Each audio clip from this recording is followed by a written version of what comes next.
Buenas tardes a todos. Bueno, en primer lugar, agradecer a FIDI la invitación y con un agradecimiento especial al profesor doctor Luis Ortega Mora, que, bueno, por cariño especial, pues especial agradecimiento. Entonces, bueno, en los siguientes 20 minutos voy a intentar contestar, ¿no?, a por qué es tan importante la resistencia a los antibióticos, por qué todos los organismos internacionales están alertados y por qué la estrategia de One Health o Una Sola Salud parece que es la única, ¿no?, que puede abordar esta prioridad. Y esto, si me permitís, pues lo voy a hacer con esa perspectiva que me da, pues, ser veterinaria, microbióloga y llevar casi más de 2 décadas trabajando en el tema de seguridad alimentaria.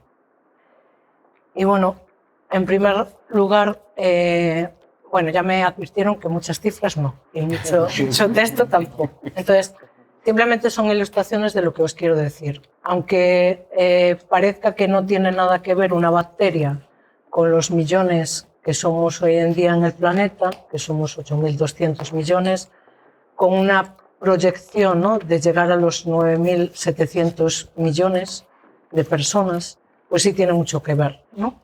Entonces, esto quiere decir, todos esos millones de personas, habrá que producir más alimentos, requerimos pensar en clave de producción, y además no cualquier tipo de alimentos, sino alimentos seguros, saludables y sostenibles. Vale. Y fijaros que esto es un desafío, ¿no? Estamos hablando de que para la Unión Europea el sector de la producción agrícola supone más de 530.000 millones de euros anuales, generan millones de empleos y de este sector, ¿no?, de producción agrícola, aproximadamente el 40% corresponde a producción ganadera. Si estamos hablando de que esta población, alimentar a toda esta población, ¿no?, creciente, ya no es el único desafío, porque estamos hablando de esos conceptos, ¿no?, de sostenibilidad, de seguridad, de alimentos saludables. Lo que está ocurriendo, además, lo que estamos visionando, es que hay un descenso, hablando de este sector ganadero, un descenso, eso es una imagen, ¿no?, de lo que ha ocurrido en estos 10 últimos años con la producción ganadera, y todo eso va de la mano, como os digo de nuevo, voy a repetir la palabra sostenibilidad, porque el consumidor europeo cada vez demanda más, primero, bienestar animal, lo habéis oído, aunque no estéis totalmente familiarizados, pero sí intuimos, ¿no? Pues eso, que tenga un impacto menor a nivel ambiental, ¿no? Demanda, por supuesto, que todos los alimentos, esa seguridad alimentaria, aunque no sepa exactamente qué es lo que hay detrás. Es decir, demanda que se produzca una confianza. Todo eso, bueno, pues va a generar o está generando un cambio en Europa de cómo estamos visionando la producción de alimentos, si lo sabéis. Hay muchas cosas que ya las sabéis, o la podemos debatir después, ¿no? Yo lanzo titulares. Entonces, la sostenibilidad está cambiando totalmente las reglas del juego. Además, estamos sometidos a una presión legal, a mucha...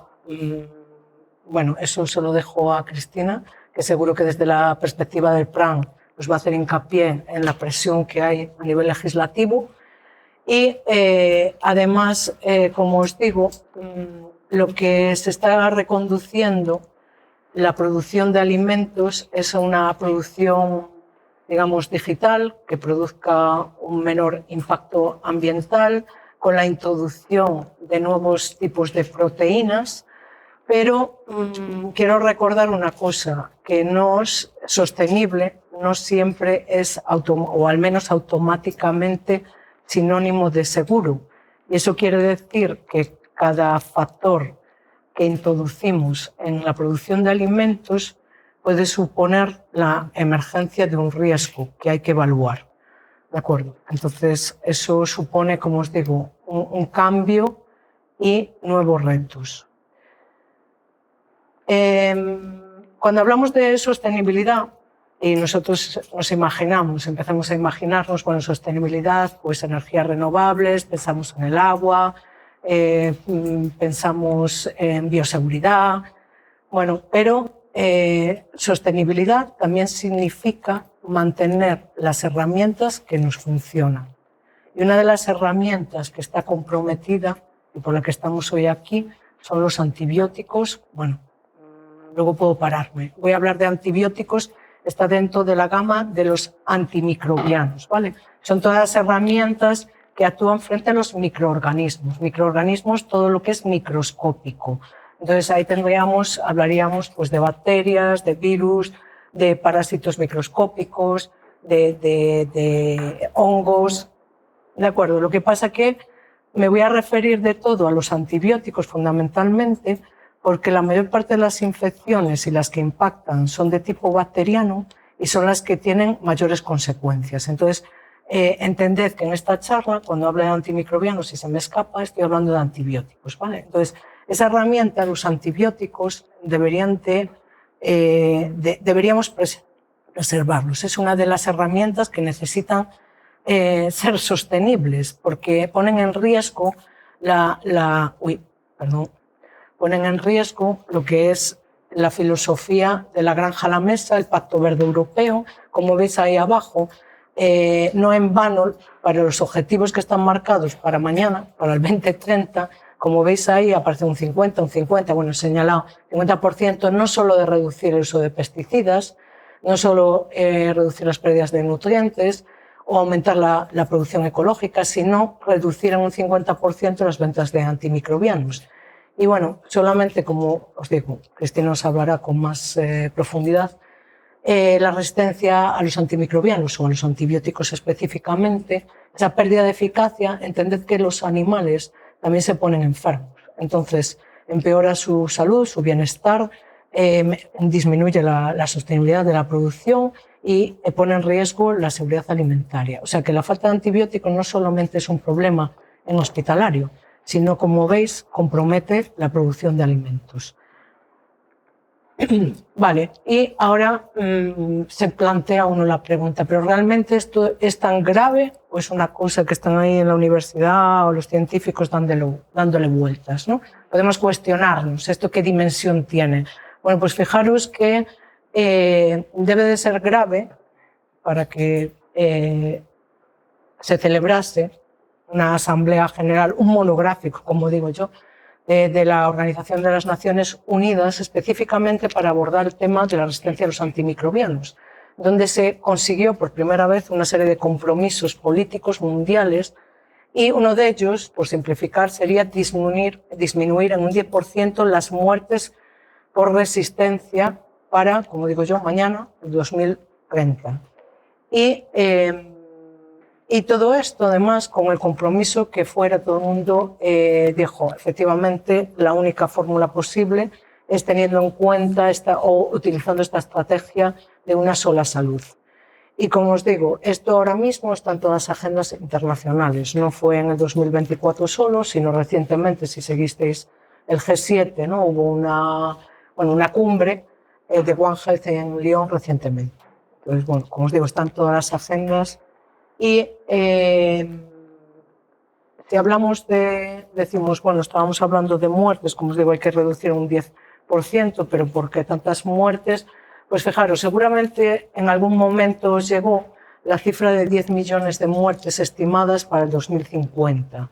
¿Vale? 10 millones de muertes anuales en todo el mundo por el tema de la resistencia a antibióticos. Pero eso ha estado circulando muchos años. Ahora tenemos la fortuna de que ya hay, en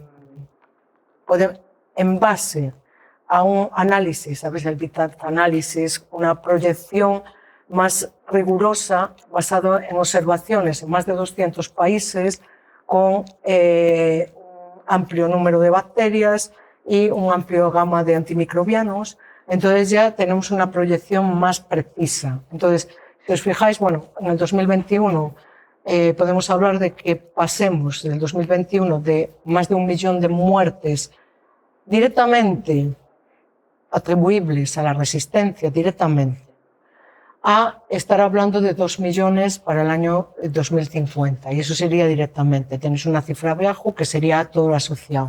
También se sabe en qué áreas serían las más vulnerables y la franja de edad, pues esa franja por encima de los 70 años. Vale, y esto es un problema en sí mismo, ¿no?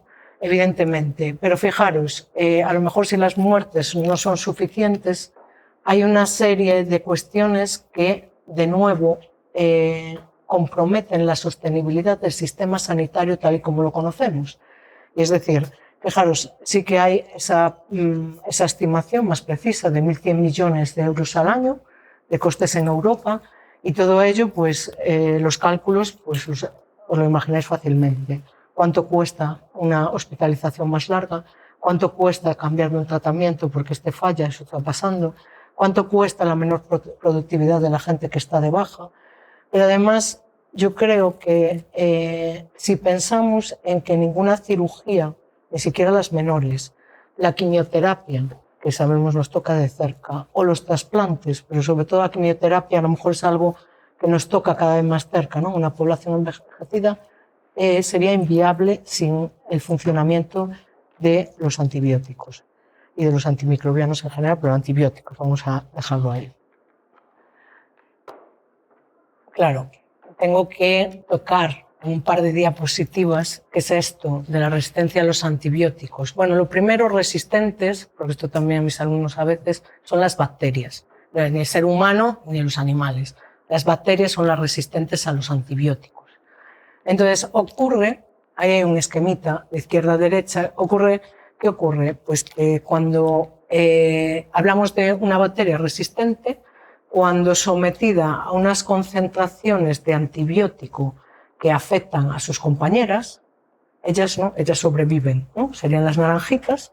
Entonces, han sido capaces de sobrevivir a unas concentraciones, como digo, de antibióticos que deberían de matarlas. Pues esas bacterias las clasificamos como resistentes, ¿no? Entonces, el problema viene cuando nos vamos al punto 4.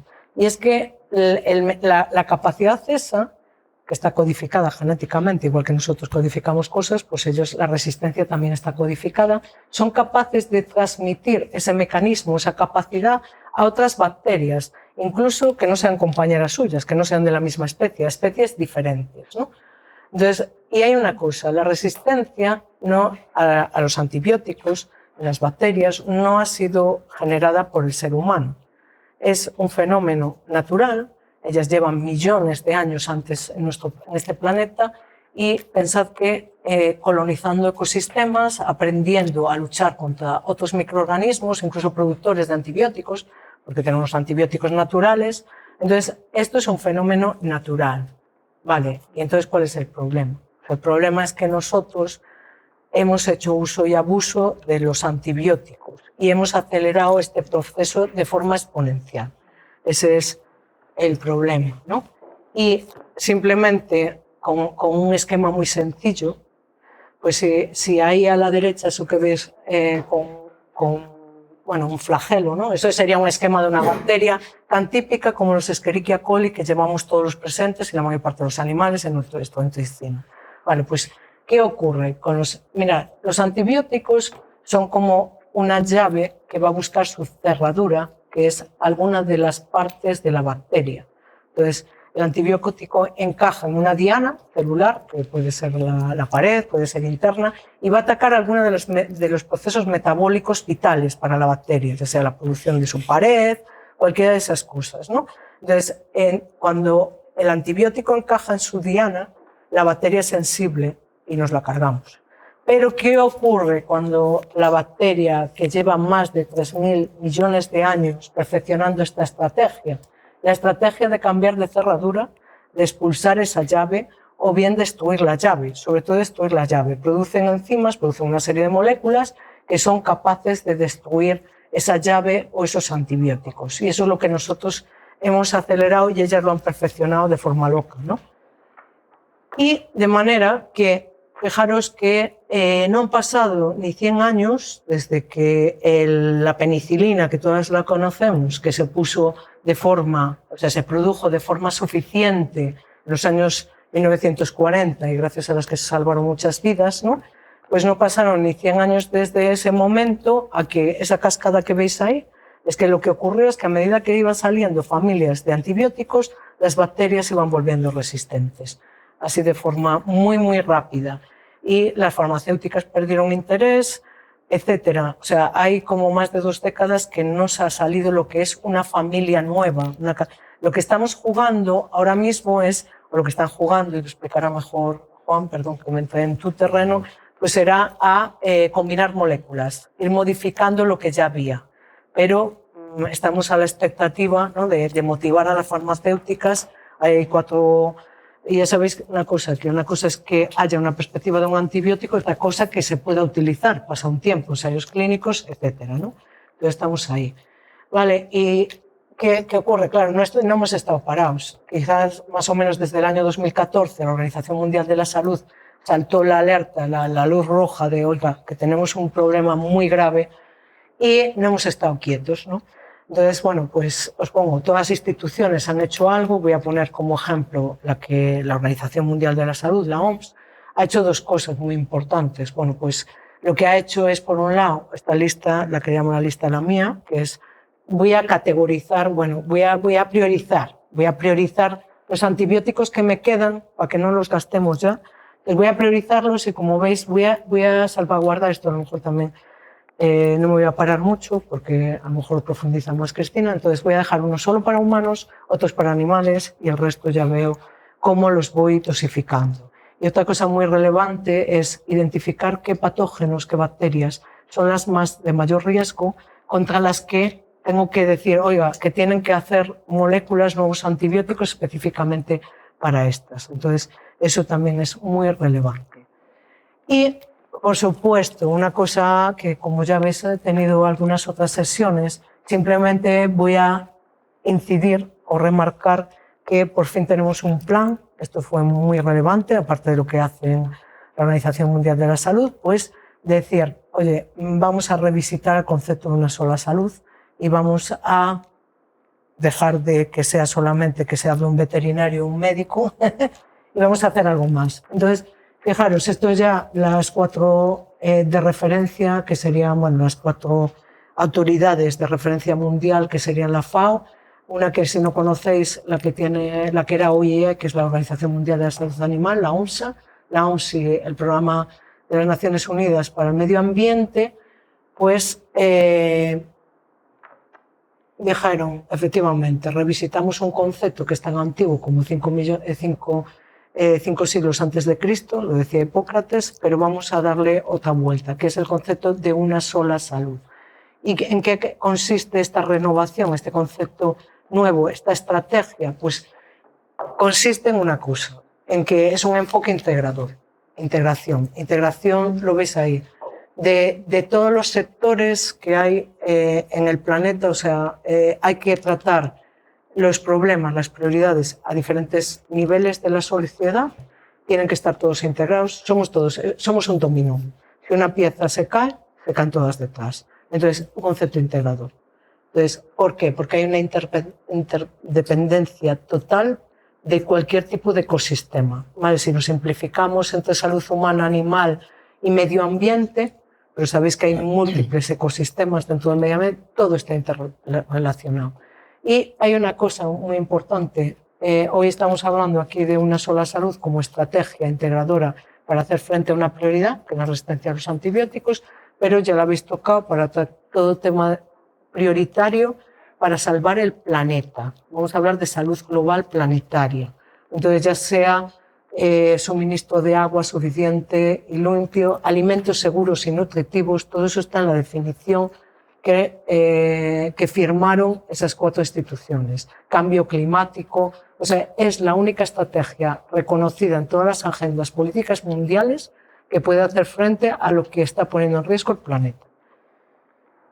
Y esto también se traduce en una agenda europea, ¿de acuerdo? No voy a fijaros que 5 autoridades o centros relevantes en Europa que abordan todo lo que es el Centro de Enfermedades, la EFSA, Seguridad Alimentaria, la EMA, para el medio ambiente, la EA, o el tema de partículas químicas, Todos ellos han hecho una agenda que quiero simplemente hacer hincapié en una cosa. Ahora mismo ellos tienen, como os digo, 24 o 26 para hacer lo siguiente. Hay que generar un compartimento de datos. Como os dije, todo esto va de integración.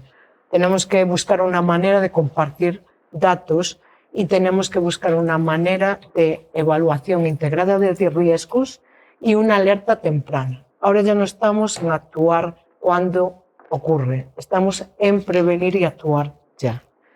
Y precisamente quería mostraros que de esto estuvimos hablando la semana pasada, o sea, esto a todos los niveles. Entonces, la semana pasada, integrando, como os digo, como ejemplo, pues la Agencia Española de Seguridad Alimentaria, a la que, bueno, digamos que represento hoy, junto con la Autoridad Europea, con la EFSA, pues se estaba hablando de esto, evaluación de riesgos. Lo que tenemos que desarrollar es la capacidad de anticiparnos y de forma integrada, hablando con el resto de agencias. Y de eso se trata ahora.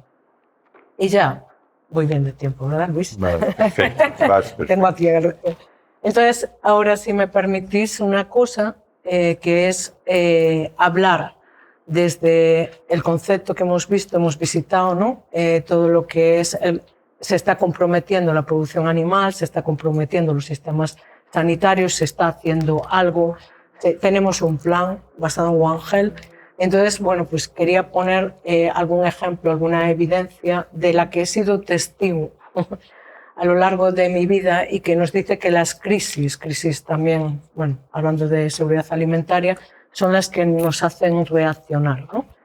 Por fortuna o por desgracia, fui testigo del primer caso de vacas locas en Galicia. En el año 2000 me pilló en el Laboratorio de Sanidad y Producción Animal. Fue un cambio totalmente, fue un cambio radical en la visión de lo que era el papel de la veterinaria y lo que podía suponer cómo impactaba en salud pública, ¿no?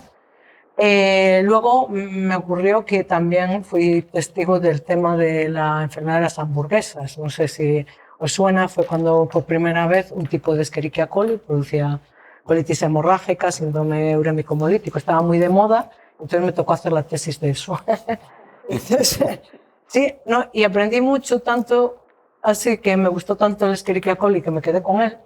Y entonces la tesis esta era como ya me empujó al tema del One Health. De aquellas estábamos estudiando cómo impactaba los casos en los hospitales, ¿no? Los asociábamos a su reservorio, que era el ganado vacuno principal, y la carne, a través de la carne, y reservorios ambientales, animales silvestres. Entonces, digamos que era como pioneramente pues, a lo que ahora está tan de moda, ¿no? Y fijaros que me tocó vivir otra crisis, y vengo a decir que las crisis cambian tanto las formas de hacer ciencia, cómo impactan. Veis aquel titular, la crisis del pepino, la mal llamada pepino, va a peor y habrá una guerra comercial, ¿no? Pues fijaros que la bacteria que está detrás de la mal llamada crisis del pepino era una bacteria nueva que aunaba de forma sorprendente capacidad de virulencia con resistencia a antibióticos. No sé, eso rompió también un paradigma, porque antes las bacterias no se cargaban con tantas mochilas. Ahora, aparte de ser malas, aparte son resistentes a los antibióticos, algunas, ¿no? Han ido evolucionando así. Y bueno, fijaros, solamente pongo una imagen de los pepinos. Lo que quiero decir es que las crisis visualizamos, ¿no?, lo que es la metodología. Entonces estudiábamos de forma manual, bacteria a bacteria, de forma pequeños fragmentos de genéticos. Lo que veis abajo es, bueno, veis ahí unas barritas de colores, pues estábamos buscando aquellos genes que codificaban para ver si salió todo limpio, eran los pepinos. El resto de líneas están limpias, pues los pepinos estaban limpios, pero estudiamos trocitos. Y eso, 15 años después, ha cambiado totalmente, y ahora estudiamos de forma global todo y vemos cómo fluyen las cosas. Y bueno, esto es en lo que estoy hoy en día, y quiero hacer un guiño al plan, porque bueno, pues este es un proyecto que fue premiado como mejor iniciativa a resistencia a los antibióticos. Y la historia lo pongo aquí porque, como os digo, pasamos de estudiar fragmentos a estudiar genomas completos ahora, y vemos, y mi aspiración, o buscamos sitios para intervenir, o sea, comprobar Y haciendo spoiler, efectivamente, esto es un poco un resumen solamente. ¿Qué es eso que me has puesto ahí? Pues cada rayita que ves, cada colorito que ves del círculo es un genoma, es una bacteria de E. coli. Y como veis tienen distintos colores. Los amarillos, bueno, parecen naranjas en el otro lado, son de infección de tracto urinario, y luego tenéis infección de tracto urinario en mascotas, carne de caza, fauna silvestre, microbiota y aguas residuales. Y veis que en algunas se mezclan. Si veis arriba las llaves, indica que la genómica demuestra que los microorganismos circulan entre compartimentos. No hay barreras. Las bacterias no tienen ningún cortafuegos. Ellas van libres y sería tontería pensar de otra manera. Es decir, no fluye todo, pero sí que hay cosas que estamos compartiendo. ¿De acuerdo? Entonces, bueno, se trata de pues, impedir que evolucionen tan rápido y buscar dianas para intervenir. En eso estamos. También estamos porque a veces pensáis, bueno, ¿qué hacen estos de la universidad metidos? Bueno, pues también se trata, estamos a servicio un poco de todas estas crisis, ¿no? Se trata ahora mismo también de buscar soluciones, como os dije, mejorar diagnóstico, por ejemplo, en animales, mejorar diagnóstico, mejorar fórmulas para hacer terapéutica más optimizada, igual que se hace en humano, vamos en paralelo, en espejo, y también buscar esas soluciones como son las vacunas. Las vacunas son las herramientas que van a prevenir. O también otra de las fórmulas es hacer políticas públicas, en eso estamos, para mejorar. Y nada más, solo un mensaje para concluir. Bueno, pues la resistencia a los antibióticos sí que es una prioridad, como creo que os he podido transmitir, ¿no? Pero tenemos una suerte, tenemos un plan, tenemos una estrategia. Y además hay una cosa, la resistencia a los antibióticos es una cosa que podemos medir, podemos anticiparnos y podemos mitigar, a diferencia de otras de las prioridades. Entonces, bueno, pues actuemos todos a una. Muy bien, muchas gracias. Estupendo, Azucena. La verdad es que te pedí que fueras muy concisa en transmitir la información, el tiempo perfecto y también los conceptos, ¿no? Yo creo que ha quedado bien claro lo que queríamos, lo que querías transmitir en cuanto a la importancia, el impacto, de dónde viene, etcétera, etcétera. Y vamos a dar paso a la segunda ponente, que si hay alguien que tiene en su cabeza la historia de la evolución del PRAN en nuestro país, yo creo que es Cristina Muñoz Madero, porque yo la conocí hace ya unos cuantos años cuando estábamos los dos en el CODENBET, y ella fue la que inició esto desde el principio, el plan de resistencias antimicrobianos. Con lo cual, Cristina, yo creo que nada que decir, porque lo que tienes que hacer es describirnos tu trayectoria en los últimos 12, 13 años. Muy bien, muchísimas gracias. Primero, darte las gracias por esta invitación. Yo cada vez soy más partidaria de este tipo de foros, que creo que es mucho más eficaz que otros donde se reúnen 300 y pico y no hacen nada. Con lo cual, vamos muy bien. Efectivamente, soy originaria desde el principio del plan. Y bueno, como yo sabía que Azucena se iba a poner en situación, yo no voy a poner cifras, yo voy a solo confirmar que tenemos muchísimos muertos a pesar del esfuerzo que estamos haciendo todos. Pero mira, yo de verdad os lo digo, yo no soy gente de números, y yo cuando presento el plan, digo, este plan no lo estamos haciendo por cifras, lo estamos haciendo por personas. La gente se está muriendo de las resistencias antimicrobianas. El último caso que hemos tenido, lo podéis ver allí, es el periodista que se murió, Pepe Domingo Castaño, se murió de una infección de garganta. Tenía una infección de garganta y en 48 horas estaba muerto. Tuvo mala suerte, tenía una bacteria PAN resistente y ya no había ningún antibiótico que pudiera frenarlo.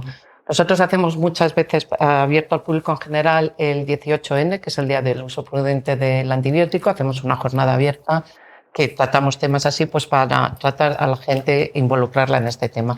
Esa foto que veis allí fue de hace 2 años, donde esta veterinaria comentaba que tratando a un gato, ya te relajas en clínica y tal, tuvo la mala suerte que le mordió, le transmitió una bacteria multiresistente.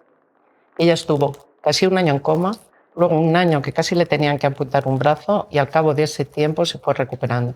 Fue muy valiente, vino aquí, contó su historia, pero de verdad que cuando lo contaba la veías con tal sufrimiento contándola que dices, es que esto es algo real, algo que tenemos ahí. Por supuesto, ya os lo he dicho Azucena aquí, si no lo hacemos todos, esto es inútil, porque si alguien pone mucho esfuerzo y el resto no, las bacterias son listísimas. Además, a diferencia de nosotros, se llevan estupendamente entre ellas, entonces se transmiten toda la información, no hay problemas, no tienen ningún problema, con lo cual nos llevan muchísimo adelantado.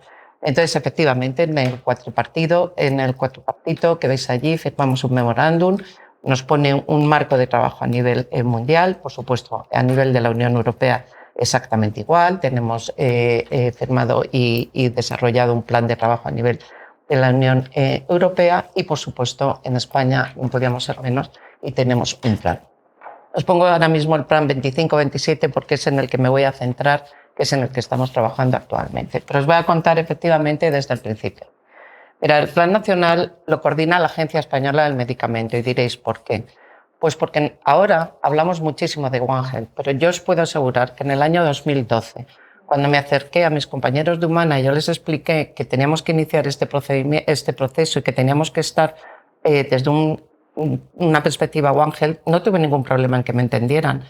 ¿Por qué? Pues porque nosotros en medicamento trabajamos siempre en One Health. Los medicamentos se desarrollan prácticamente igual para animal, para humana, etc. Y en muchas ocasiones hacemos equipos mixtos porque nos ayudamos unos a otros en nuevos procedimientos. Por lo tanto, para nosotros era natural. Pero la primera reunión en la que nos sentamos todos alrededor de la mesa, médicos, farmacéuticos, veterinarios, enfermeros, etc., os puedo decir que se miraban unos a otros como diciendo, ¿y este ser exactamente? Y nos costó muchísimo, fue la principal barrera que tuvimos al principio, el llegar a la conclusión que es tan fácil como esto. Todos estamos hablando de lo mismo y queremos lo mismo. Solo estamos utilizando lenguajes diferentes. Vamos a utilizar el mismo lenguaje y nos vamos a complementar. Y una vez que logramos que eso lo entendiera toda esta gente que estaba alrededor, el paso fue gigante, porque claro, hicimos mucha fuerza al estar todos juntos. Así fueron los inicios y realmente fue algo de lo que yo siempre lo digo, el plan se debe sentir muy orgulloso de llevar desde el inicio el concepto One Health. El primer plan lo adoptamos en el año 2014. Y el último, como os he dicho, y es en el que me voy a centrar, en el año 2025. ¿Cuál fue el objetivo del primer plan? Cambio de comportamiento. Fundamental, cambio de comportamiento. Convencer a la gente de que esto realmente es un problema, es una realidad y que su participación es necesaria para mejorar esta situación. Nos pasamos todos esos años hablando con gente, haciendo conferencias, yendo. Yo me conocí absolutamente todas las granjas de España, me visité todas las comunidades autónomas, se come en todas las comunidades autónomas estupendamente, engordé 10 kilos. Ya dije que no volvía yo a hacer un semitismo. Pero estuvo muy bien, porque a la gente, o sea, yo eso siempre lo he defendido, pero es que además luego en este ensayo clínico he visto que es verdad. Cuando tú a la gente le explicas por qué hace las cosas, las hace. O sea, tú llegas a una granja y el señor que está allí le dices, mira, te vas a poner estas botas y cuando vayas allí te vas a duchar y cuando salgas de allí vas a meter las botitas aquí. Y te dice, perdona, estoy hasta aquí de trabajo, me vienes a complicar la vida. Pero cuando tú llegas y le explicas, mira, cuando tú entras ahí, si tú no pasas por la ducha, tú lo que vas a hacer es estar pasando dentro de la granja potenciales enfermedades. Pues esas enfermedades, tú se lo vas explicando y dices, pues sí, qué importante es que yo haga esto. Y así lo hicimos. Y realmente durante ese primer plan tuvimos muchísimo cambio de comportamiento. Yo tengo un gran amigo que cuando di la primera charla, que fue en Lérida, se me acercó y dijo, pero Cristina, hija, con lo que tú vales haciendo esta tontería. Así, me lo dijo. Ahora es un talibán del plan. O sea, que nadie le diga nada malo del plan porque es un talibán. Pero realmente hay que convencer a la gente, hay que explicarle y hay que decirle por qué se hace. Y luego ya el segundo y el tercero, bueno, fueron ya mucho más orientados, poner medidas en marcha, ir allí donde estaba el problema. Y en el cuarto plan, como veréis, lo que hacemos es continuar y aprovecharnos de toda esa experiencia que ya tenemos. Nosotros siempre trabajamos en las mismas líneas, en las mismas estrategias. Vigilancia, control, prevención, comunicación, formación, investigación. Estas líneas nos vienen dadas a nivel mundial y a nivel europeo. Todos trabajamos en las mismas líneas, sin dudarlo. Y cuando nosotros cerramos el último plan en el 24 para empezar el 25, siempre se hace una evaluación para ver si ha habido éxito con lo que hemos hecho. Y como veis, la reducción del consumo que hemos tenido es impresionante. En sanidad animal un 70%, en salud humana, que parece menos, pero es muchísimo, un 13,5%. Esto os puedo asegurar que por fin, o sea, yo he pasado de ir por Europa. Yo recuerdo mis primeras reuniones en Bruselas, donde conforme entrabas, el señor que estaba allí de repente decía, no hables, ¿eh? Decía, no, ¿por qué no hable? ¿Por qué? Porque no podemos hablar. Bueno, pues algo podremos decir, sino a qué venimos. No, pero tú no hables, tal. Ahora, a llegar y decir, contarás lo que hemos hecho, ¿no? Y digo, sí, claro. O sea, nos ha permitido realmente levantar mucho la cabeza y decir, oye, no lo hemos hecho mal y no lo estamos haciendo mal. Pero bueno, por supuesto, no nos podemos dormir y seguimos trabajando, y para ello hemos adoptado el cuarto plan.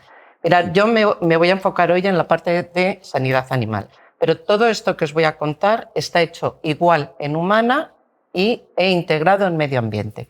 Tenemos las tres partes. Y nosotros, al final, ahora os lo iré diciendo conforme os presento las herramientas que tenemos, lo que hacemos es integrar todos los datos. Datos humana, datos veterinaria y datos medio ambiente, para sacar un informe en el que, cruzando datos, pues llegas a conclusiones realmente del potencial impacto que tiene una parte sobre la otra. Entonces, ¿cuál es el objetivo de este plan en las tres áreas? Pues el hacer un programa PROA. En humana ya llevan trabajando muchos años en programa PROA, lo tienen implementado ya en hospitales, lo tienen muy bien implementado también en atención primaria, ahora están en los centros sociosanitarios, etc. En veterinaria no es que no tengamos nada, lo que no tenemos es implementado el concepto PROA. Una vez que se implemente nos vamos a dar cuenta que tenemos mucho, pero no puesto en conjunto. Y en medio ambiente realmente están empezando, porque es un concepto que aplicado al medio ambiente es mucho más amplio. ¿Pero qué es un programa PROA? Un programa PROA es un programa que reúne unas estrategias, un conjunto de acciones que nos aseguran que en cada momento el antimicrobiano que estamos usando en ese animal, a esa dosis y para esa patología, es el más adecuado. Luego lo estamos haciendo bien, porque realmente uno de los análisis que hicimos es que en más del 60% de los casos, humana y veterinaria, el antibiótico que se usaba era erróneo. No era el adecuado, no era la dosis, no era la pauta. Entonces, aquí lo que estamos buscando es qué acciones vamos a implementar para tener la seguridad en cada granja, en cada hospital, en cada clínica veterinaria. Tener la seguridad en cada uno de estos centros y de estos sitios, que cuando se use un antimicrobiano o un antibiótico concretamente, sepamos que es el adecuado y que no nos estamos equivocando. Y ese es el objetivo de los PROAs. Y el PROA lleva una implicación de prevención muy importante, porque realmente este problema lo que hay que hacer es prevenir. Es decir, hay que disminuir el uso de antibióticos, sí, pero sobre todo lo que hay que hacer es disminuir la necesidad de usarlos. Eso simplemente es prevención, con lo cual hay que trabajar mucho en prevención. Y lo que tiene un PROA siempre tiene que ser un enfoque basado en la evidencia. Toda aquella acción que pongamos tenemos que poderla medir, tenemos que tener indicadores, tenemos que tener evidencia científica detrás que nos la apoye. Y por supuesto el apoyo institucional es esencial. Siempre es difícil convencer a la gente. Convencer a los políticos no os podéis hacer ni idea. No os lo podéis imaginar. Porque yo ya hay veces que me da vergüenza porque digo, lo estoy explicando con naranjas. Y no sé si me están captando, porque es difícil, pero el apoyo institucional, conseguirlo es fundamental. Bueno, ¿y qué hemos hecho en veterinaria? Mirad, en veterinaria, en el plan, trabajamos por grupos de trabajo y tenemos un grupo de trabajo con cada producción y categoría de producción. Es decir, por ejemplo, en rumiantes tenemos por un lado vacuno, por otro lado ovino y caprino, pero luego tenemos carne y leche, porque cada producción es total y absolutamente distinta. Y lo que tú tienes que poner en marcha en porcino nada tiene que ver con lo que tú tienes que poner en marcha en una producción acuícola, por ejemplo, en acuicultura o ovino y caprino, etc. Con lo cual trabajamos de forma individual con cada uno de los grupos. ¿Y qué hacemos con cada grupo? Pues con cada grupo desarrollamos un programa de prevención. Este programa de prevención tiene muchísimas medidas de bioseguridad que ya están puestas en marcha. Tenemos mucha legislación de bioseguridad, eso está puesto en marcha y lo único que queremos es confirmar que efectivamente se tienen puestas de la forma adecuada y que funcionan. Y luego desarrollar mucho lo que son las prácticas de higiene, pero en el sentido de formación, de lo que os he dicho. Ir a la gente y decirle por qué es importante que haga esas prácticas de higiene en clínica, en granjas, etc. Luego necesitamos datos, porque si tú no sabes dónde tienes el problema, no puedes saber cómo solucionarlo. Luego tenemos vigilancia, tanto de uso como de resistencia. Y basándonos en todo esto, luego estamos desarrollando planes integrales de tratamiento, con cada uno de los sectores y en cada uno de los sitios. Entonces, ya os digo, primero, ¿qué hacemos? Prevención. ¿Qué estamos haciendo en prevención?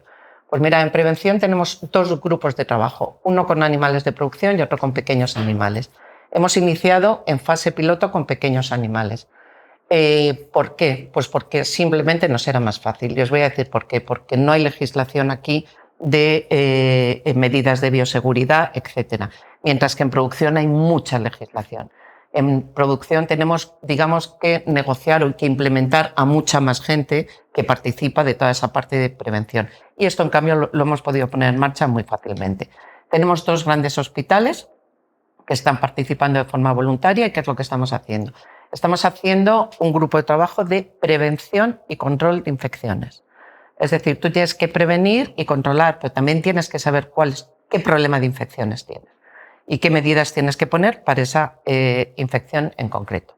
Estamos identificando cuáles son los elementos que tienen que participar, a quién necesitamos, a un microbiólogo, a un infectólogo, quién tiene que participar y cómo. Una vez que estamos identificando eso, qué barreras tenemos para ponerlo en marcha en el hospital, en grandes hospitales veterinarios, y luego ver cuáles son los mejores indicadores. Y de esta manera luego extrapolar este programa a todos a nivel de todas las clínicas. Higiene de manos. Yo siempre digo lo mismo. Dentro de muchos años, cuando vengan y digan, uy, la humanidad y tal, y encuentren y digan, hombre, es imposible.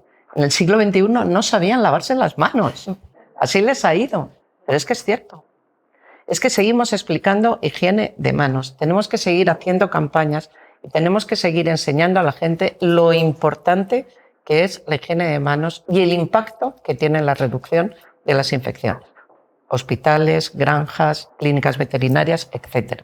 Importantísimo. Entonces tenemos una campaña, una gran campaña, junto con, por supuesto, con Salud Pública del Ministerio, en lo que se refiere a higiene de manos. Y luego, también en qué trabajamos, en dar herramientas que se puedan usar, porque como bien ha dicho Azucena, los animales se enferman. Y aunque solo sea por bienestar animal, tenemos que curar. Y hay muchas especies que no tienen medicamentos. No tienen medicamentos, tienen que usar los de otros, con todo el riesgo cuando es producción de que luego les dé un positivo en residuos, qué tal, en fin. Entonces, estamos trabajando para aumentar la disponibilidad tanto de antibióticos como de alternativas, sobre todo vacunas. Entonces, cuando empezamos con este grupo, se nos ocurrió decir, bueno, no es un problema nuestro, nuestros vecinos también lo tienen. Y hombre, si tú llegas a un laboratorio y le dices, mira, me interesaría que esta vacuna la pudieras estudiar o desarrollar o tal, y el mercado es el mercado español, pues a lo mejor no le interesa, pero si es el español, el francés y el portugués, sí les interesa. Entonces, hicimos un grupo de 4 que somos países frontera. Y a lo mejor alguno ve ahí Irlanda y dice, pero si Irlanda no es un país frontera. Yo pensaba eso. Hasta que me llamó el jefe de la agencia irlandesa de medicamentos veterinarios, Gabriel, que éramos muy amigos, y dice, oye, Cristina, me entera el grupo que estás formando y yo quiero formar parte de eso y tal y cual y no sé qué criterio.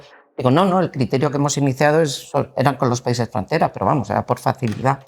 Y dice, a ver, es que Irlanda es un país frontera de España. Y digo, vale.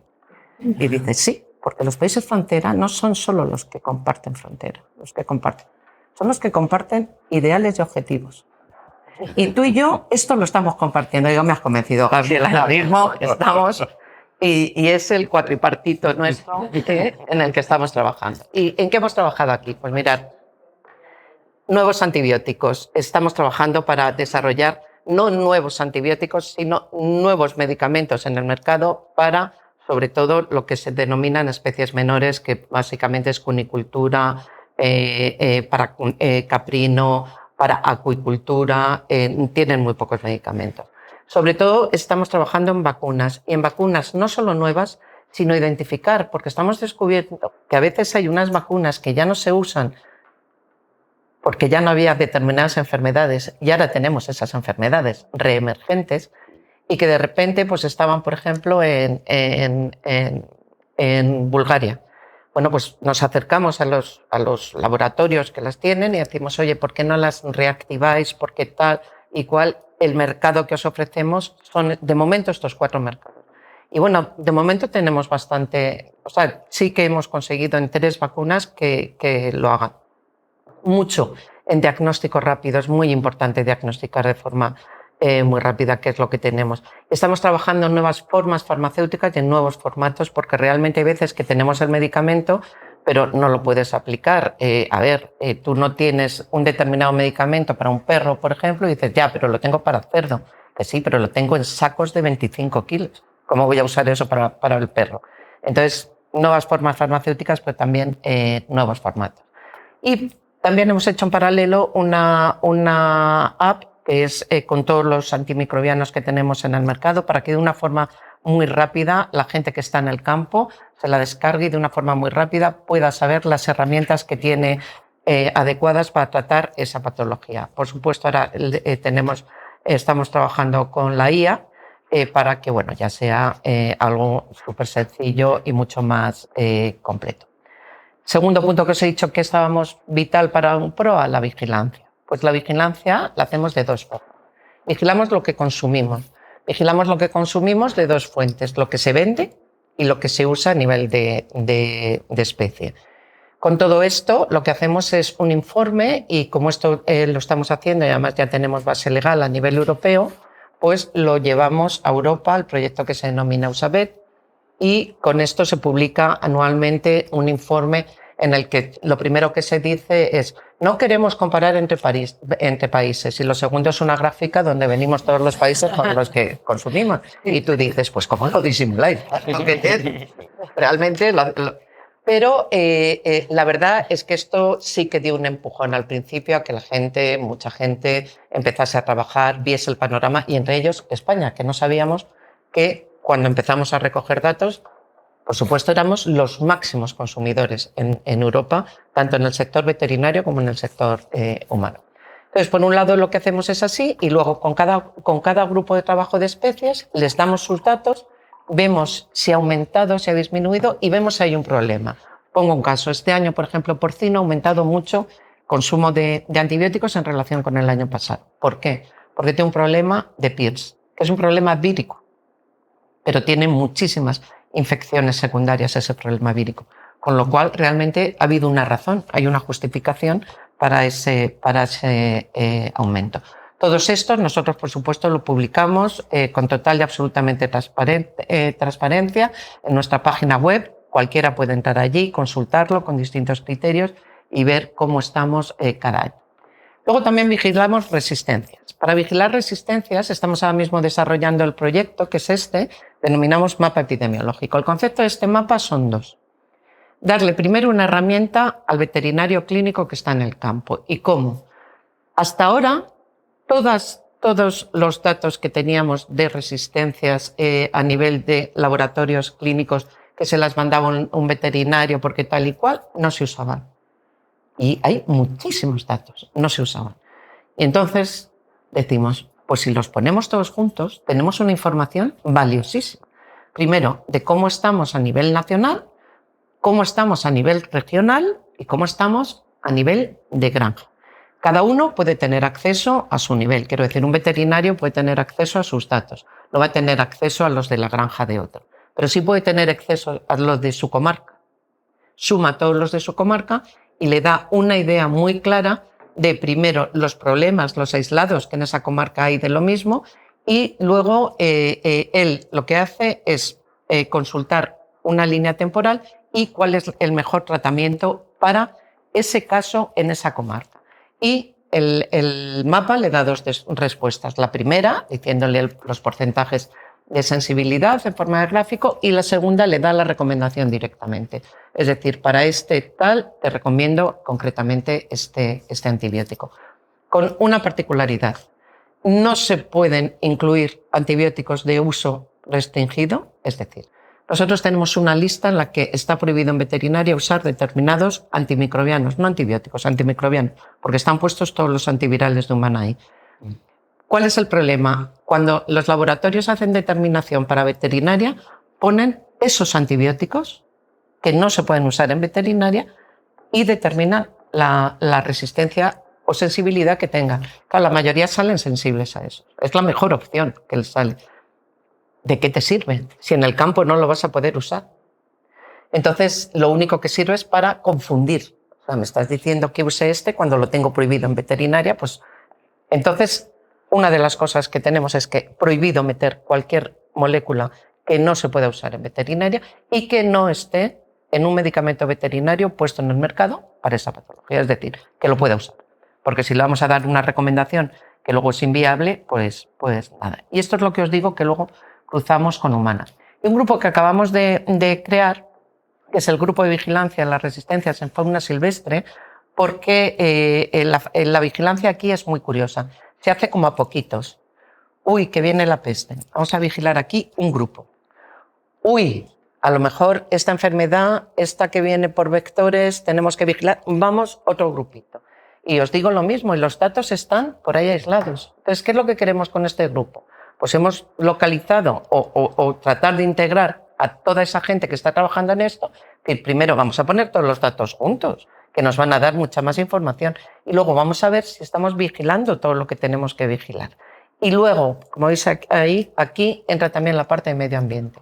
Y vamos a ver qué papel tiene el medio ambiente en esta transmisión, que es muy importante. Y no se le da mucha importancia a la transmisión cuando se hace a través de fauna silvestre, no se le da mucha importancia al papel del medio ambiente que lo tiene.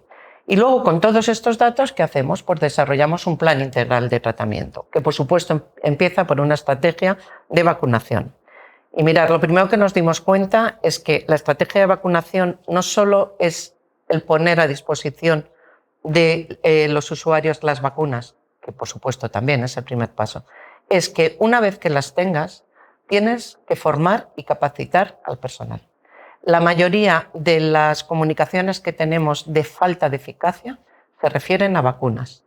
Cuando tú vas a explorar el problema, ¿por qué? Te das cuenta que es porque se han puesto mal. Sencillamente se han puesto mal. Los ha puesto a la edad que se tenían que poner, en el sitio donde se tenían que poner, mezclada como etcétera. Con lo cual tenemos una estrategia de vacunación acompañada de formación de la gente que las tiene que administrar para asegurarnos que se hagan bien. Y por supuesto una estrategia de tratamiento con todos los antimicrobianos. Esa estrategia de tratamiento, teniendo los datos, como os podéis imaginar, del consumo y sobre todo de resistencias, ya vamos mucho más orientados a decir, pues en tu caso concreto, estos son los antimicrobianos o los antibióticos concretos que deberías de usar. Y para todo ello lo que hemos hecho son guías de manejo clínica. Cada sector nos ha identificado qué enfermedades, qué patologías tenían más complicación a la hora de tratarlas. Y lo que hemos hecho es guías de manejo clínica. También empezamos con lo de pequeños, porque algo habréis oído de todo el follón con los de animales de compañía. Y entonces, como era el que estaba más alterado, pues hemos dicho, bueno, pues vamos a empezar con ellos. Y el primero, que lo vamos a publicar esta semana, es la leishmaniosis canine felina. Y entonces, ¿qué es lo que hacemos aquí? Pues identificamos a gente, los expertos en esto, y con base científica desarrollamos estas guías con protocolos. Pero nos parecía que nos quedábamos cortos. Entonces nos acercamos a Sanidad, al CAES, y le dijimos, si vosotros desarrolláis todo esto también en la parte humana, vamos a hacerlo juntos. Y entonces tenemos en esta guía, lo que vamos a hacer es completarla a continuación. Esta es la parte cómo lo manejas en la parte de animal, y esta la vamos a completar con cuando ha pasado humana, cómo lo manejas en la parte humana, hospitales, etcétera. Como estas guías estamos desarrollando muchísimas y vamos a presentarlas. Y luego ya para terminar os voy a hablar de formación porque nos parece importantísimo hacer formación. Y como veis, no es formación universitaria, hay que empezar desde el principio. Nos hemos ido a las guarderías. Y lo de la guardería es que a mí me vuelve loca porque es que no os podéis ni imaginar. O sea, primero lo que te preguntan, pero luego cuando hacemos lo del el agua con pimienta y con jabón, que claro, pones así el dedo y ya se va, y así les explicamos que si se lavan con jabón, fíjate cómo se van todas las bichitos, las bacterias y tal, y no sé qué. Y la primera vez que lo haces, un niño me mira así y dice, ¡hala! ¡Tiene un dedo mágico! Son una monada, pero no sabéis cómo lo absorben, cómo lo aprenden y muy bien. Luego, bachillerato, eso, etcétera, pues a través de juegos que están muy adaptados a esas edades. Con las facultades, tenemos un gran grupo de facultades biosanitarias. Actualmente tenemos como 181, porque cada vez metemos más, porque yo os digo una cosa, el concepto One Health no es solo sanitarios. Necesitamos expertos en cambio de comportamiento, necesitamos expertos en IA, necesitamos en comunicación, por supuesto, necesitamos otras cosas. Y entonces todo eso lo hemos metido en... Abogados. Sí, eso es lo primero, sí. Y ahí lo hemos metido. Bueno, pues tenemos un acuerdo en donde nos comprometemos cada uno a hacer una serie de cosas. Por ejemplo, esto está muy bien porque es como una planteca, es una parte de alumnos y luego tenemos una parte de profesores donde ponemos casos clínicos que se comprometen en todas las facultades a ponerlo como una práctica. Y estos casos clínicos son casos, pues ya veis, enfermería, farmacia y tal, pero son casos One Health. Para resolverlos tienen que recurrir a otras especialidades. Y luego actividades que tienen cada uno y que nos dan, por ejemplo, mirar, esto fue una actividad en la Universidad de Sevilla que hicieron un juego tipo parchís y tal, pero con las resistencias que estuvo muy bien. Y por supuesto, la carrera corre sin resistencias. A mí, de los que estáis aquí, no me suena haber visto ninguna cara en la de Madrid. Y eso hay que solucionarlo. Eso se hace en cada una de las ciudades. Aquí lo hacemos con la Complutense.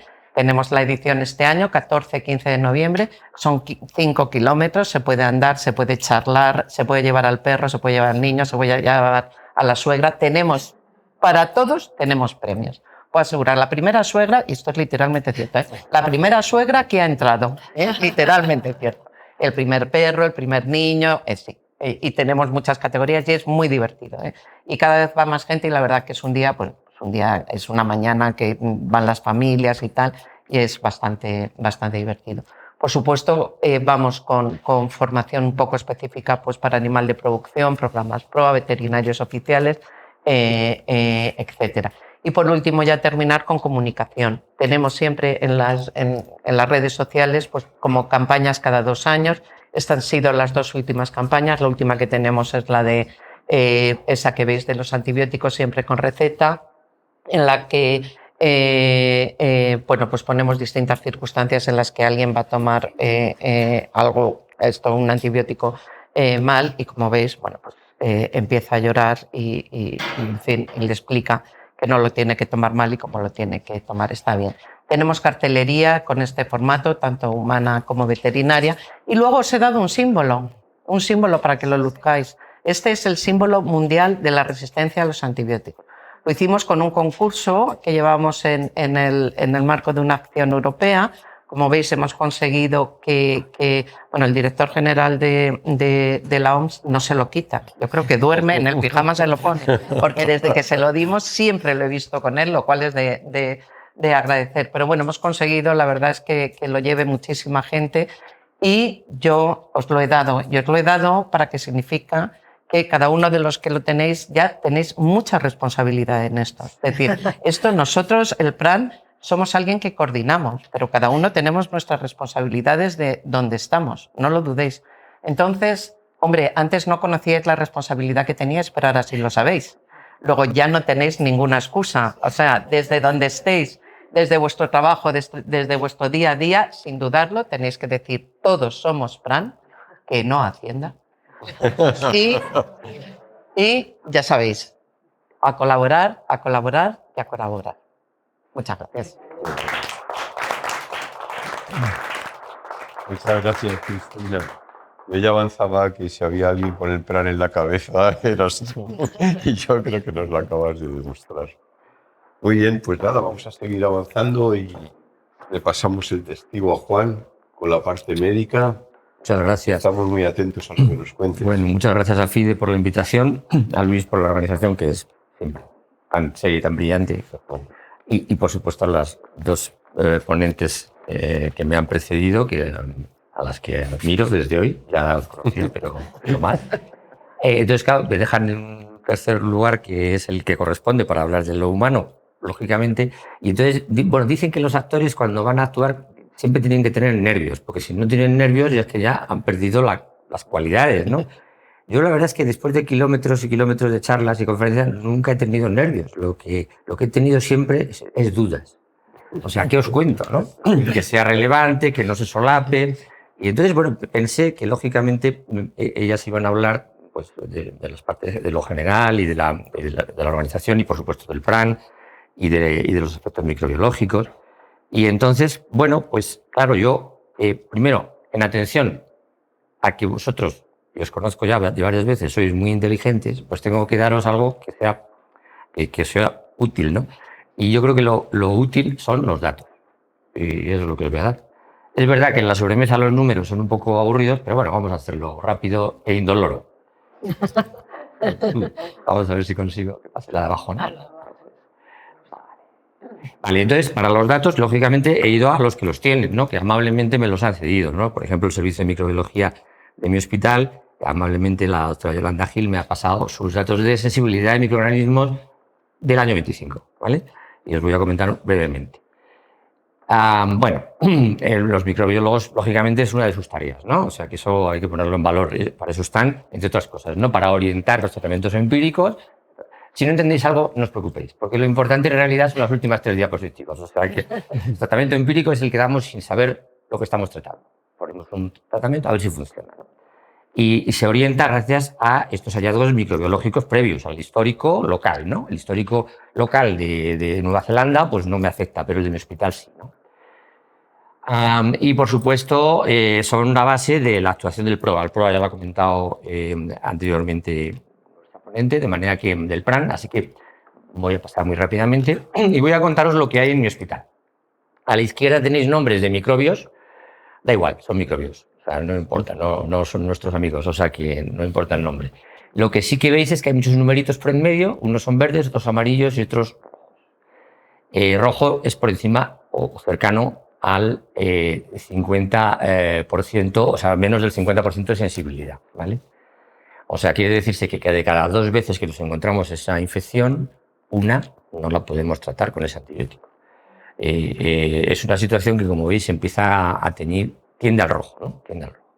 Escherichia coli, que nos comentabas antes, es una bacteria que en nuestro hospital anda en torno al 50% de sensibilidad a la mayoría de los antibióticos, pero si os fijáis, rodeados con un circulito de color amarillo, veis los únicos que son por vía oral, son antibióticos por vía oral. Algunos son muy conocidos, por ejemplo, amoxicilina clavuránico, ciprofloxacino o trimetopril, sulfametosazol, o sea, el Septrin, ¿no? Son antibióticos de uso común por vía oral. Frente a ellos ya muchas bacterias presentan altas tasas de resistencia. Por ejemplo, las Klebsiellas ya no son mayoritariamente sensibles a amoxicilina clavulánico. En el caso de Escherichia coli aún son sensibles el 59%, pero eso quiere decir que el 41% no lo son. Esa es una de las bacterias más comunes en infección humana. Aquí están excluidos los urocultivos. Luego veremos los urocultivos por la infección del aparato urinario, que es todavía peor la situación. Aquí vemos los gram positivos. Gram positivos son bacterias que se tiñen con el gran y que corresponden sobre todo a infecciones respiratorias o de la piel. Veis una bacteria muy famosa, Staphylococcus aureus, que es una bacteria presente en la piel de muchas de las personas. La mayoría de las personas, intermitentemente a lo largo de la vida, tenemos Staphylococcus en la piel. Como veis, aún continúan siendo sensibles a oxacilina o medicamentos del grupo de las penicilinas en un 77% en nuestro hospital. al levofloxacino en un 83% y la clindamicina en un 70%. O sea que la situación no es muy mala para la mayoría de los antibióticos por vía oral. Pero eso también tiene un reverso. 1 de cada 4 estafilococos es resistente a los antibióticos usuales. 1 de cada 4 infecciones de la piel ya es resistente a antibióticos que se administran por vía oral. Tenemos mucha suerte porque los neumococos, a la izquierda veis Streptococcus pneumoniae, todavía siguen siendo muy sensibles a los medicamentos usuales, como el levofloxacino o las penicilinas. Esto es muy bueno porque la neumonía sigue siendo una de las primeras causas de ingreso por infección en todos los hospitales. En cuanto a los gram negativos de los urocultivos, de las infecciones urinarias, la situación es un poquito peor y, como veis, Escherichia coli, de nuevo, está ahí en el ámbar. Tenemos resistencia, sensibilidad en torno al 50%, 80% de algunos de los antibióticos. Pero las Klebsielas, sin embargo, son claramente ya muy resistentes. ¿De acuerdo? Bueno, en segundo lugar, le he pedido a los compañeros de la doctora Mireia Cantero del Hospital Puerta de Hierro, que es la coordinadora del EPINE. ¿Qué es el EPINE? Pues el EPINE es el mayor estudio epidemiológico que se ha hecho nunca en el planeta. Y lo hemos hecho nosotros los españoles en los servicios de medicina preventiva, yo creo que por una tradición muy bien aprendida, ¿no? Ya cuando llegamos de residentes a los hospitales se hacía, y ahora que estamos ya cerca de la jubilación, seguimos haciéndolo. De manera que esa tradición que hemos mantenido en varias generaciones de preventivistas, pues permite que sea un estudio pues inmenso, ¿no? Ahora mismo se coordina desde Puerta de Hierro, anteriormente desde Valdebrón.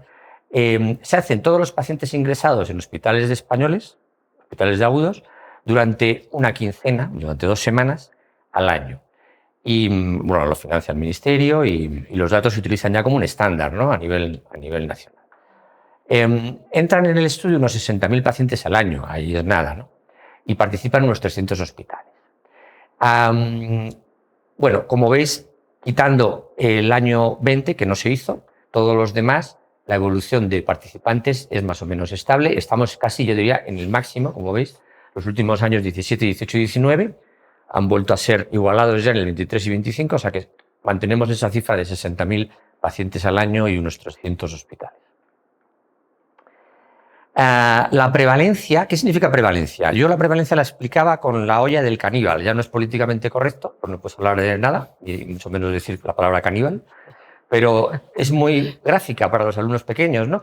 En una olla donde están los exploradores, pues ahí los caníbales van a comerse, tienen 3 en la olla, ¿no? Entonces están a punto de comérselos, cocinados, claro, están más sabrosos.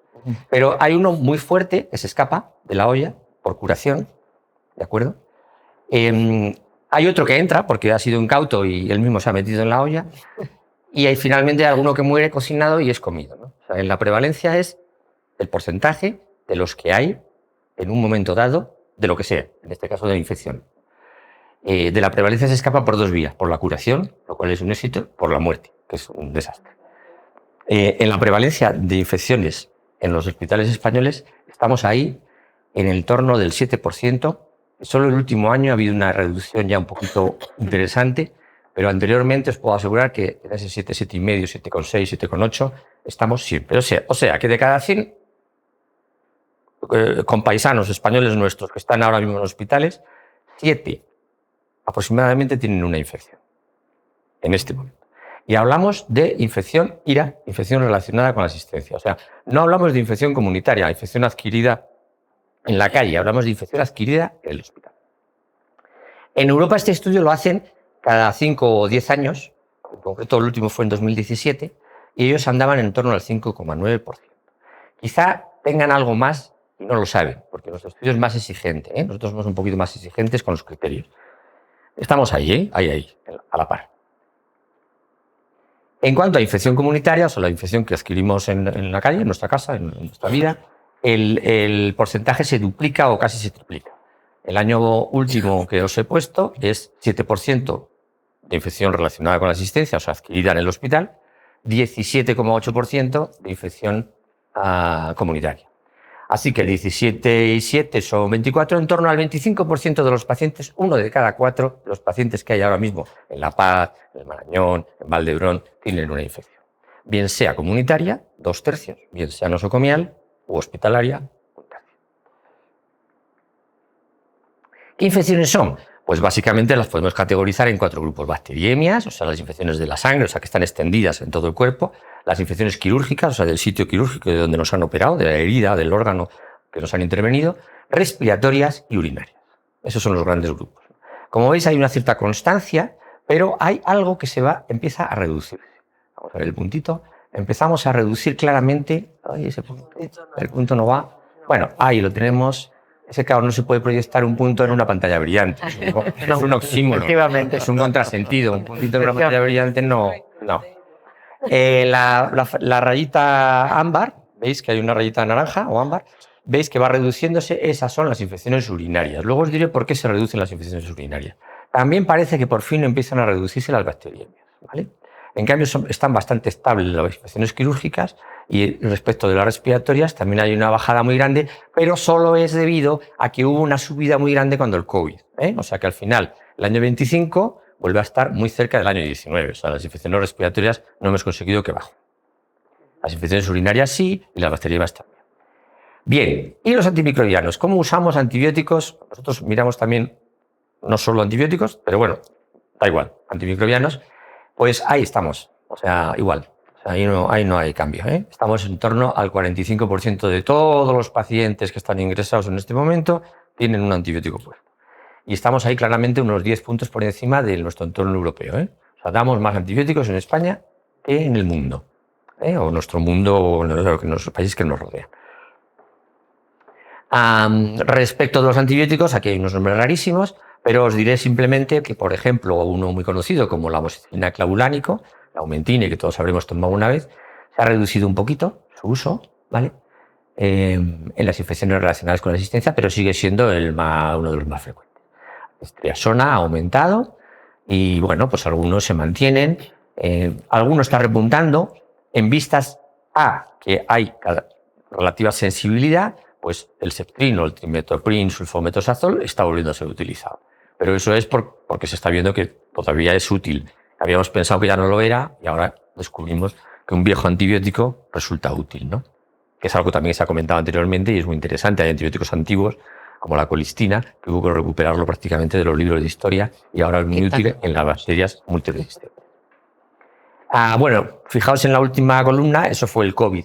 El COVID nosocomial, o sea, el COVID hospitalario, sí, una verdad incómoda, sí, se contagió mucha gente en los hospitales un COVID. Gente que ingresó por una cirugía de la mama y se fue con un COVID. Por 2 vías. ¿Cómo se sale de la prevalencia? ¿Por la curación o por el cementerio? Por esas 2 vías se salieron del hospital los pacientes que adquirieron el COVID en el hospital. Una verdad incómoda, pero es así.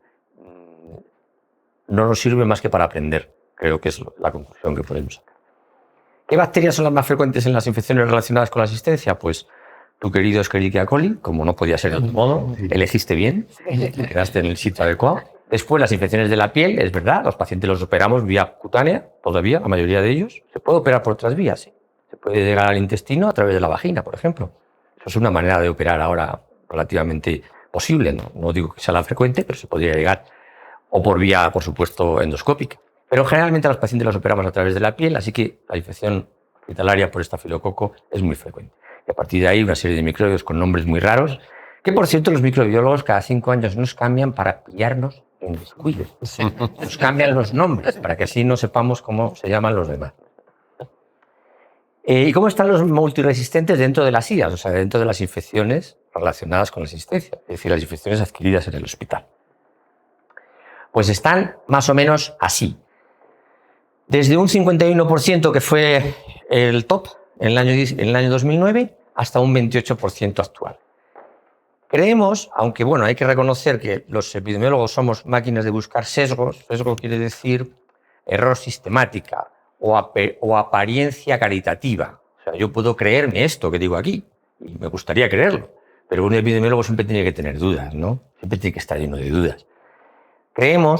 Nos gustaría creer que gracias a la campaña nacional de higiene de lavado de manos y higiene de manos se se ha reducido desde un 51% hasta un 28% la resistencia en el estafilococo.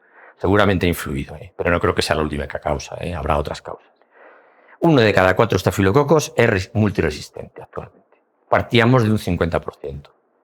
La botella está medio llena, medio vacía, valorarlo vosotros mismos. El enterococo, que es una bacteria también del intestino, pues está aumentando en resistencias porque llegamos a un 3 y ahora estamos otra vez cerca del 7%. Respecto de otros patógenos, no os voy a aburrir, pero sus niveles de resistencia, por ejemplo, las Klebsiellas andan ahí entre el 40 y más por ciento, o sea que son bacterias que pueden sufrir desde neonatos hasta ancianos, adquiridas en el hospital o comunitarias, y su nivel de resistencia estaría en el 40%, resistentes a carbapenems, o sea que ya prácticamente no hay nada con la que tratarlas. En cuanto a la Acinetobacter, que es otro patógeno que se adquiere muchas veces en el hospital, en el contexto de pacientes muy graves o terminales, también su nivel de resistencia, como veis, ha ido escalando y se mantiene. Bueno, impacto de las IRAs en la mortalidad hospitalaria. O sea, ¿las infecciones relacionadas con la asistencia nos matan? ¿Sí o no? ¿Y cuánto? Pues este es un estudio que se hace anidado dentro del EPINE, ¿vale? Estas son las posibilidades que hay. Si cogemos una infección, la línea de arriba, podemos fallecer de ella dentro del hospital. También podemos entrar en el hospital, no adquirir infección y salir de alta. Esa es la opción. La segunda opción es la ideal, ¿no? Pero hay más. También podemos adquirir una infección y curarnos. También podemos entrar en el hospital, no adquirir una infección y fallecer. O sea, que hay un montón de posibilidades, ¿no? Todas esas se analizan. Vale, pues ese es el estudio que hacemos. Y vemos lo siguiente. Las personas que no tienen una infección y que entran en un hospital español, el 5,7% fallece. Si os gustan los números, este es un número bastante potente. 1 de cada 20 pacientes que están hoy entrando en un hospital va a morir en el hospital o inmediatamente relacionado con el hospital. Para el PINE, luego veremos que el INE no tiene esta cifra. El INE, el Instituto Nacional de Estadística, tiene una cifra diferente, pero es que ellos lo miden de otra manera, ¿no? ¿Y qué pasa con los pacientes que cogen una infección en el hospital? O sea, una IRA. Pues esos se mueren un 11%. Decía un gran epidemiólogo que cuando los números están claros, ¿para qué quieres estadística? Ya está claro, ¿no? O sea, no necesitas hacer ningún test estadístico. Es el doble. O sea, ya, ¿para qué quiero hacer un test estadístico? Bueno, luego aquí a la derecha, para los que les gusten más los números, la O-ratio quiere decir ahí va, lo apagué. ¿He sido yo? No, ya ves. Vale. Bueno, lógicamente se puede estratificar esto. La O-ratio cruda es a lo bruto y estratificado o ajustado es mirando si eres hombre o mujer, si eres anciano o no, o sea, haciendo diversas, ¿no?, subgrupos. Pero en todo caso el riesgo puede estar entre un 70% y un 100% mayor si tienes una infección adquirida en el hospital o no. Así que tenemos una gran responsabilidad, porque cogerse algo en el hospital duplica la letalidad o mortalidad de lo que le pasa al paciente. Pero ahora viene una paradoja que es importante y además seguramente, bueno, pues llamará la atención. Y es que ¿a quién afecta más la infección? Pues afecta mucho más la infección al que está sano que al que está... Sí, porque se ingresa sano, ¿eh? Ingresa sano, por ejemplo, para hacerte cirugía estética o para hacerte cirugía programada de una rodilla. Está sano como una rosa. Lo que pasa es que había que... Bueno, pues eres deportista y te queremos quitar el menisco porque hay que hacer reconstruir un ligamento. Está sano, pero querías operarte. Cuidado. Afecta más a los sanos que a los graves. Porque los graves tenían ya muchos boletos de la lotería del final de la vida. Tienes muchas otras causas o con causas, que decir los abogados, ¿no?, que contribuyen al desenlace fatal. Entonces, en realidad, y nuestros datos dicen que es mucho más peligroso la infección para el que está relativamente sano que para el que está bastante enfermo. Y esto es un contrasentido, porque el que está relativamente enfermo, claro que a nada que le sople se muere. Sí, pero realmente a lo mejor murió de una trombosis, o murió de un infarto, o murió de viejo. ¿De acuerdo? Y por cierto, el entrar por una cirugía estética y fallecer de una infección resulta bastante más incomprensible que el que una persona que ha hecho unos 10 o 12 ingresos consecutivos relacionados con un EPOC terminal en un contexto de paciente oncológico de 91 años fallezca. ¿Esto quiere decir que la vida humana es diferente o vale menos o más? Los abogados ahí sabéis mucho en esto, depende, ¿no? Porque dependerá de la reclamación, dependerá de lo que uno... La vida humana es vida humana siempre. Toda es igual de valiosa. Pero humanamente nos parece más inconcebible que fallezca un bebé que no una persona de 96 años con una enfermedad terminal. Humanamente es normal que nos parezca más inconcebible, ¿vale?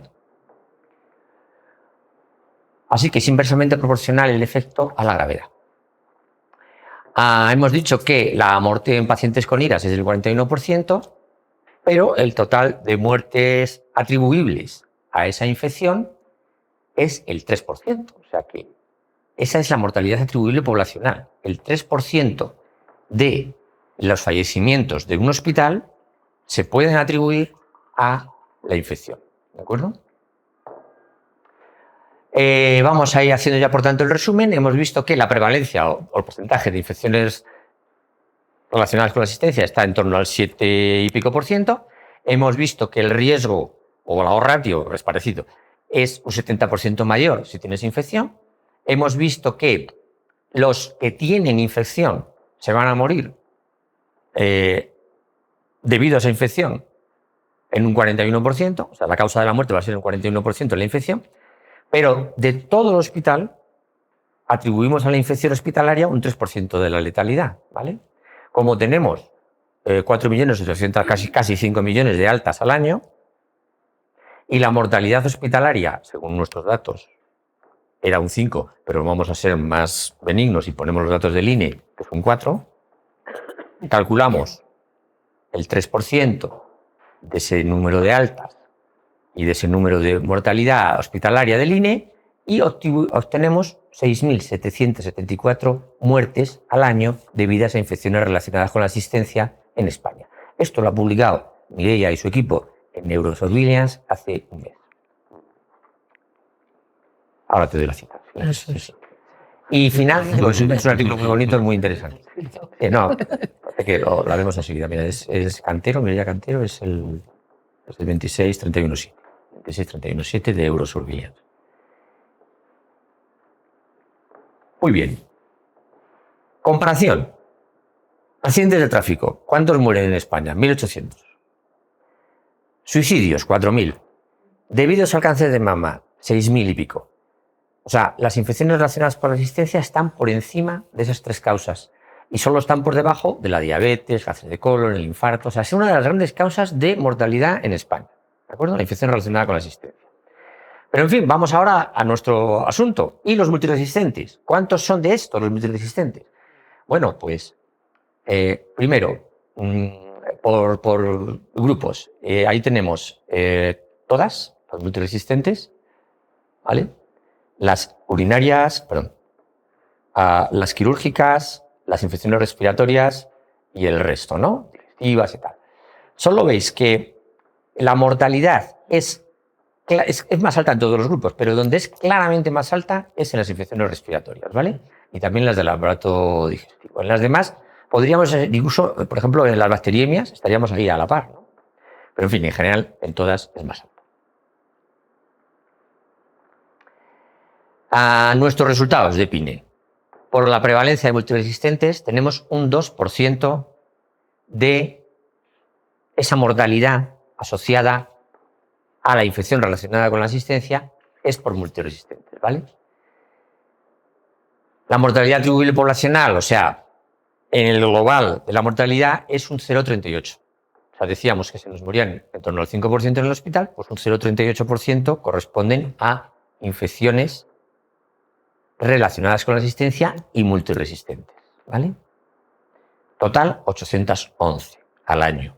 Pueden parecer pocas, pero pensad, primero, que son 811 personas, que son 811 familias, que no se llega a este lugar de un golpe, sino después de una tórpida evolución costosísima en términos económicos y humanos, porque se ha llegado a un final de lucha, porque se ha luchado contra cambiando antibióticos, poniendo tratamientos, haciendo intervenciones, y de nuevo la botella medio llena o medio vacía. O sea, esto puede escalar. O sea, si las resistencias siguen aumentando, de esas 6.000 muertes por IRAS, no tendríamos 811, podemos llegar a tener a 6.000. por multiresistentes, ¿no? O sea, resumen, esto es lo que acabamos de decir, ¿no? Muertes atribuibles por EPINE e IRAS, 6.700. Muertes atribuibles por EPINE en IRAS y multiresistentes, 811. ¿Vale? Aquí tenemos otra vez otra infográfica parecida. Lo mismo, ¿no? 7,8% de prevalencia, 6.000 muertes por IRAS, 811 por multiresistentes e IRAS, ¿no? Bueno, y ahora viene lo importante, ¿no? Para los que no son sanitarios. Conclusiones. ¿Esto para qué me sirve a mí? Pues me sirve primero para recordar que no solamente es importante investigar nuevos antibióticos, yo sabía que eso se iba a mencionar aquí muchas veces, lo habéis dicho, es importante que tengamos nuevos antibióticos.